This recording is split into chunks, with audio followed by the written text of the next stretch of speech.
always been a big fan of film. Even as a kid, I would sit and watch the same movies over and over again, but as I grew up, I've gotten consistently critical with the way I watch and digest film.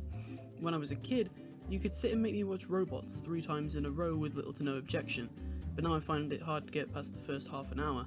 My point here is that I'm very picky with film, animation in particular. Not just animated movies either, I mean animation as a whole. So CGI, for instance, is a big weight as to whether I like a movie or not. That being said, this tale starts with a movie that revolutionised CGI, The Matrix Reloaded. Now, I know you've seen the title of this video, and at this point you're probably thinking to yourself, what does The Matrix have to do with a movie called Killer-friggin-Bean? So I'll get straight to the point.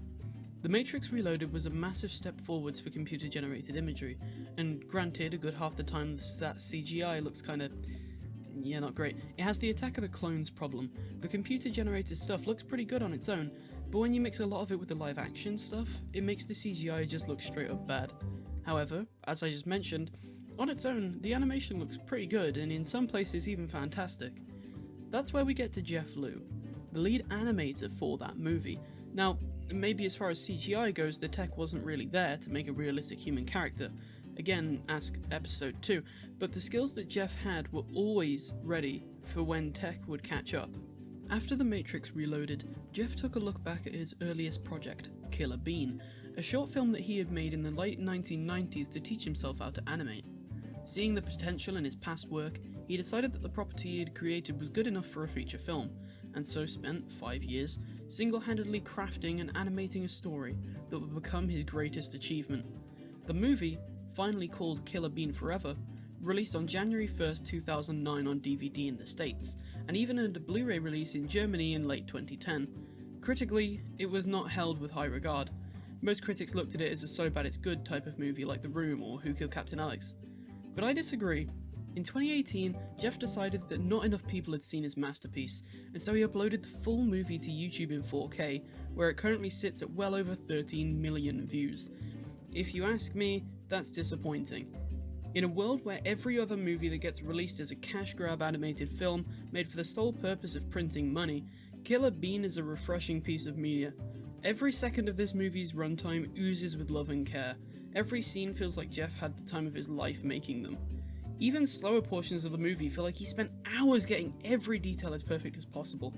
Not because he was going to be held to a high standard, but because he truly wanted to create a product he could feel proud of. It doesn't feel like this movie was made to sell hundreds of copies as the film of the year. It feels like a talented animator just wanted to make an idea come true, and hopefully other people would enjoy it too. But the love and passion poured into this movie are not its only credit. The movie really is an impressive creation throughout. The animation is incredibly fluid, and the fight choreography is genuinely incredible. Fully taking advantage of the fact that it's animated, pulling off stunts that a live-action movie could only dream of. On top of that, several scenes in this film look absolutely incredible. It's hard to believe that some of these were crafted by a single person, but they were. As I'm sure you've noticed by now, the animation has a couple of quirks, most notably the ragdoll physics on the characters that die. In any other movie, this would completely kill it. But the movie is called Killer-friggin', for God's sake. It doesn't take itself too seriously at all, and that massively works in the film's favour. It knows the premise is ridiculous, it knows the world is ridiculous, and it just has a good time exploring it. As a result, the tone makes it a brilliant parody of the action movie genre, including many tropes and stereotypes that are used for some amazing jokes. But that doesn't mean the movie can't be serious. When it wants to, the characters are well crafted and fleshed out enough that the movie can still move the plot forward while being a parody, something that many Hollywood parody movies can't do with several times this movie's budget. So why now? Why am I talking about a movie from 2009 in 2020? Well, because Killer-friggin'-Bean gained a brilliant cult following, a group of fans I revel in being a part of.